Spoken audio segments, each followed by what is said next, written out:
heritage railways remain popular throughout Britain, with well over 13 million visitors a year, travelling a combined 130 million miles on mostly former passenger routes closed in the 1960s by the infamous Dr. Beeching.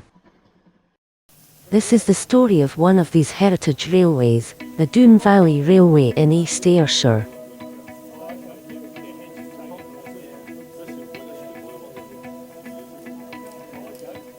Thanks to a small band of dedicated volunteers, the railway is battling against all the odds to keep trains running on a small section of the former National Coal Board line between the small village of Waterside, where a former iron and then a brickworks was based, to a former drift mine at Minavie, near Dalmellington.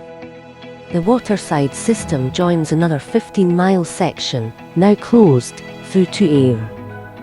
Some of the setbacks that the railway has had to contend with over the years include the closure, in 2005, of the Dunaskin Heritage Centre, which told the story of the brickworks and the original ironworks on the site.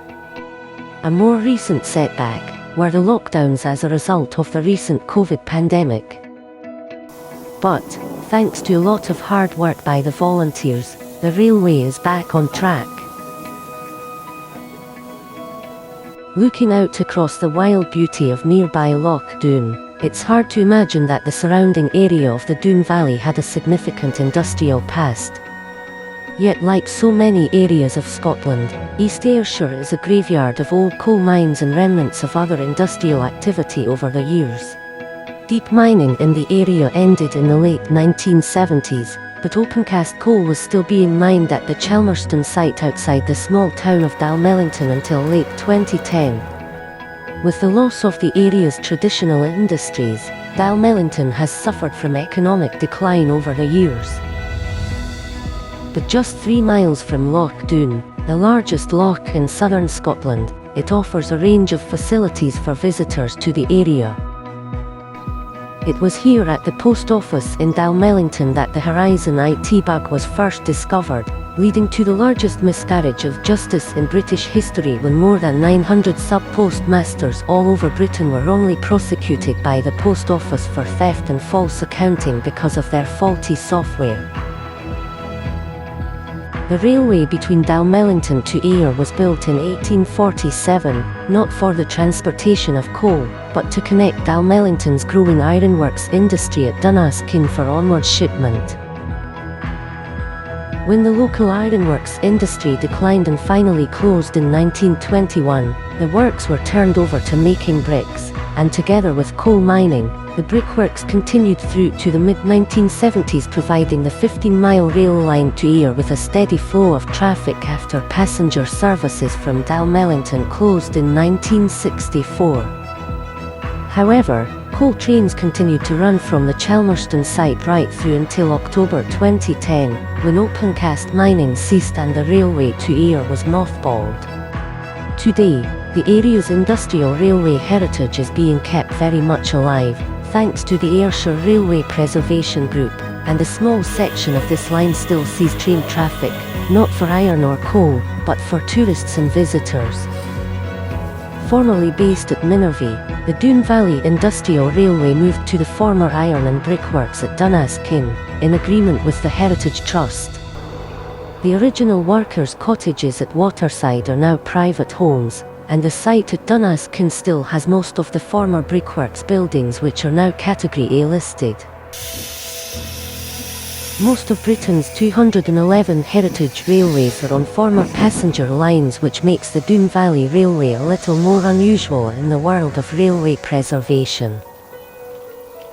The Doon Valley Railway showcases Scotland's industrial railway past, whilst offering visitors a steam train ride travelling on a former LMS director's saloon car.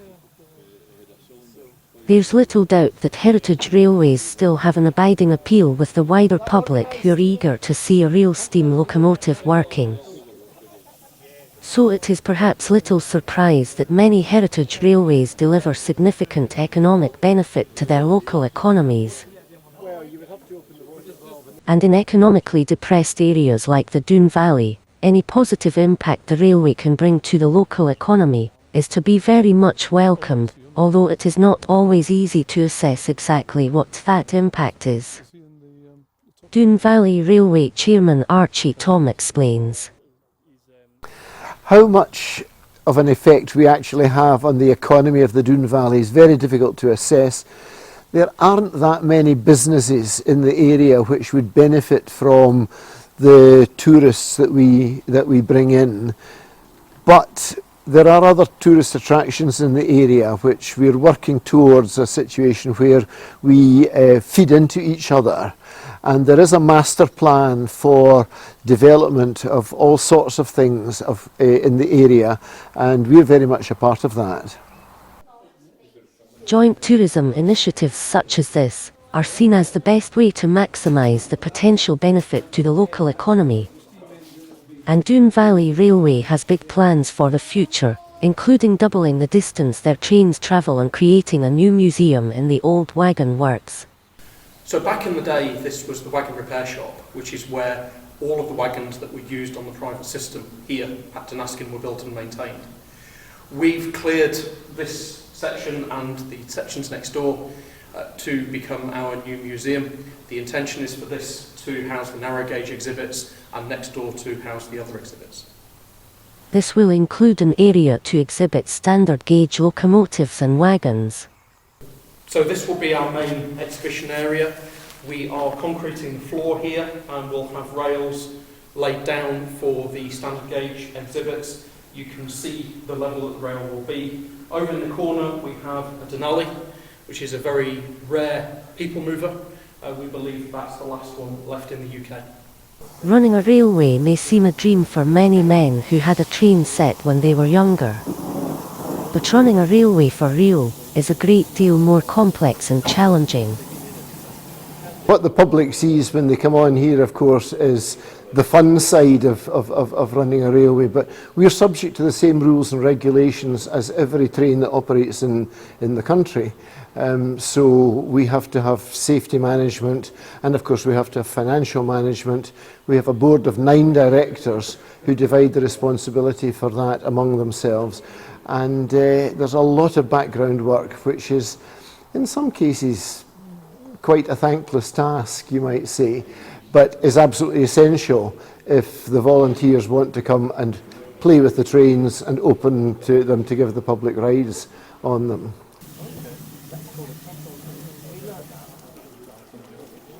Although the railway is quite small compared to some of the bigger heritage lines, it still takes a huge effort from volunteers working in a wide variety of roles, from railway safety, maintaining the tracks and trains, to running the cafe which generates much needed income. One such volunteer, Andy Smith, recently became the railway's engineering director. I've taken over engineering director for up here this year. I find it quite challenging. We've got maintenance of track to do, which leads up into hundreds of thousands of pounds. We've also got locos, coaches, other wagons to repair, which again leads into quite a lot of money. Just try to keep everything safe, tidy and good for the public. The roll's quite a heavy roll. There's the track itself, we're basically doing track maintenance twice a month. We're up and down the track, walking the track. The extension that's to come to run up to Mini Bay is going to put a lot more load onto us. Great bunch of volunteers that's on board, putting their hands in, keeping everything going. It's a challenging role. Perhaps even more challenging is raising the huge sums of money needed to keep a railway like this running.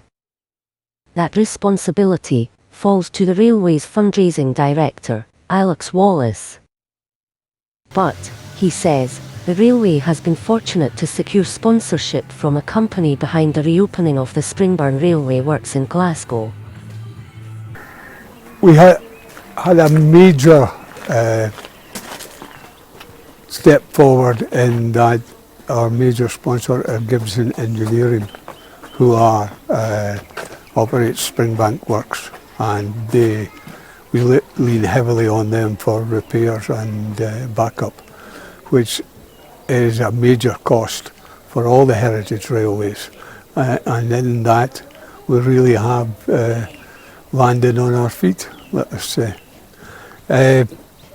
For the grant funders, we find that the pool of funds is indeed shrinking. The local authority get a distribution of funds from the government, and the overall pool of funds has more or less halved over the last 3 or 4 years. Given the current fundraising challenges, this sponsorship has been a great boost to the railway. I've been here at Doon Valley. Firstly, I sponsored Doon Valley Railway, and then I volunteer for any of the engineering maintenance work needing done to the locals. Anything at all from manufacturing parts that's obsolete to maintaining them. Few of the volunteers work in the more glamorous roles such as driving the trains, but every role here is vital to the continued success of the railway as a visitor attraction. Volunteer Nicola Mackay works in the Signal Box Cafe. I've been here about 3 years now, and essentially it's my son is tuned aft, as is my husband. We have model railway at home in the attic, and that's what they're here for. So, and they love coming. My son's here every time I'm here. I've seen him come up with friends when I can't come. But I volunteer in the cafe with Katrina Elizabeth. About 5 of us, all in the cafe, and it's a good wee team. The open days are fantastic. So they are. I enjoy working with the public anyway, and I love home baking. So lots and lots. But for Willie Bryden, his connection to the railway is a little more personal. As a young boy, he loved watching his father drive the very same locomotive he now drives as a volunteer. My father worked here all his working days. So I've been around these locos since I was about 4-year-old,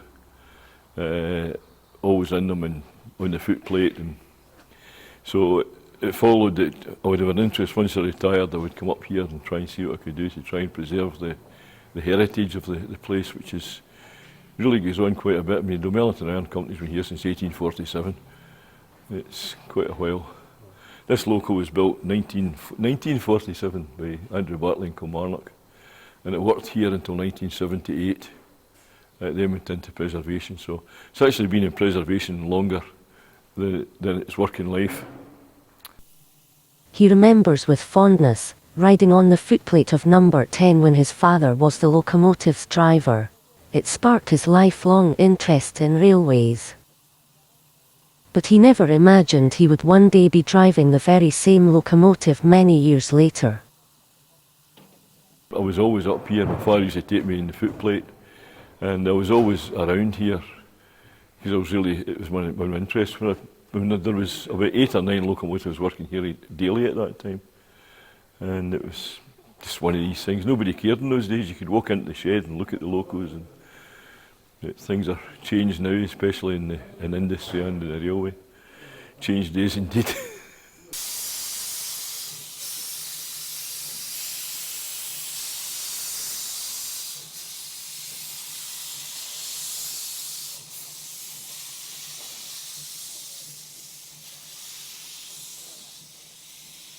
The Doon Valley Railway is unique in the world of railway preservation, says Willie. Well, the preservation system here is unique, and it's the locomotives here on the industrial system that was always here. Other railways have industrial locomotives running usually in old branch lines, but this line where these work was actually the industrial line where they were employed during their working days. This particular locomotive worked here from 1947 until the place closed in 78. So this loco shed was built, the last steam locomotive shed in Scotland. It's a listed building because of that. It was built in 1964 to replace an older one. So how important is it to save this piece of local industrial heritage? Well, I think it's really important. This was a lot of heritage in this area. Starting with iron mines and ironworks, and then the ironworks closed in 1921, but the big thing then was coal There were coal mines all round the Doon Valley. The last deep mine closed was Pennyvee Shafts number 2 and 7, closed in July 1978. After that there was open cast coal in the area. The last open cast coal to use the railway, the main line past here, was in 2010 from the open cast at Chalmerston. There was still open cast in the area from other open cast mines over by New Cumnock, but the last open cast coal came out of Ayrshire about a year ago, and that's it. Finished. The Heritage Railway was known as the Scottish Industrial Railway Centre, but was renamed the Doon Valley Railway, in a bid to attract more visitors for the ever-popular steam-hauled train rides, with passengers travelling in the engineer's saloon car. This saloon car was built in 1944 by the London Midland Scottish, initially to inspect Second World War bomb damage to the railway. It was transferred to British Railways Scottish region in the 1950s and based in Glasgow. At the time, it would have been a regular visitor to Ayrshire and South West Scotland, being used for more general engineering and track work inspections. Now it provides for more comfortable travelling arrangements for visitors than a brake van, which had been previously used. The saloon car also provides excellent views of the railway and local surrounding countryside along the mile of track it runs on. However, there are ambitious plans to extend the running line all the way to Minavie, a distance of just over 2 miles. Together with the relocation of the museum into the former wagon works, where several of the railway's engines and wagons will be exhibited, it is hoped that this will further boost visitor numbers and much needed revenues to allow the railway to keep operating for many years to come. The Doon Valley Railway also offers the chance for members of the public to drive one of the railway's diesel locomotives. Locomotives like Powfoot No. 1, which was built by the Andrew Barclay Works in Kilmarnock in 1941. It worked at the Nobles Explosive Works at Powfoot, near Annan, until it was acquired by the Ayrshire Railway Preservation Group in 1993. As well as being used on driver experience days, Powfoot No. 1 is a workhorse on the railway, being used for everything from moving wagons around the site, to track maintenance work. Driver experience days are run by many heritage railways to bring in much needed additional revenues, and the Doon Valley Railway is no exception. Like other heritage railways, Doon Valley Railway also runs special event days, and this year, the railway started its season in May with a classic car event. The 2024 season was more limited due to uncertainty over the continued leasing of some of the buildings used by the railway. The restricted season was to allow the volunteers to prepare to move all of the railway's activities into buildings they own on the site, including the former wagon repair works. But despite all the challenges, the Doon Valley Railway is steaming ahead with optimism for the future. And what the railway may lack in terms of size, it certainly makes up for in historical interest and its unique setting. For more information about the Doon Valley Railway, visit their website at doonvalleyrailway.co.uk.